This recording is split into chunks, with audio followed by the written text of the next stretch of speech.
Hozirgi kunda eng samarali va arzon yo'l bilan boqish, endi baribir hamma hisob kitobga bog'liq. Ham foydali kaloriyali yem tayyorlash yo'lini qo'ldan kelgancha obunachilarimizga o'rgatamiz. Kelinglar, keling. Telefon.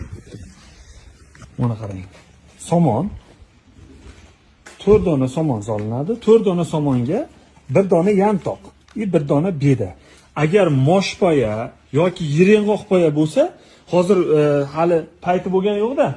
Lekin bo'ladigan bo'lsa, bularga yog' mahsuloti bo'ladi o'shalar. Hali yireng'oq bilan mosh yog' ishlab chiqaradi, yog'li bo'ladi. Yana ham kaloriyali bo'ladi. Lekin hozircha 4 ta somonga beda va yantoq aralashtirib vulqon drobilkalarida chiqarib ko'ramiz va bu mishalkada yemni tayyorlab, kepak mahsuloti, don mahsulotlarini tashab yem tayyorlab beramiz. Yurinchi, Muzaffar, nimalar qilib bu drobilka nimalarda qilib? U kepakda jirgani bularda, qani ochinchi osh tagini aralashib ketar ekanda, qarang, qanaqa yem bo'lyapti. Somon, beda, qaynalarsiz aralashib kepakda? Kepakda bo'ladi. Masalan, mana hali kepak qo'shilgan yo'q bularga don mahsulotlari. Qo'ylarimizga osh qilib berar ekanmiz-da endi. Xudo xolasa. Bosavering. Guruch soling qozonga. Muzaffar. Guruch soldingizmi, rais bu? Az damlaymiz oshda.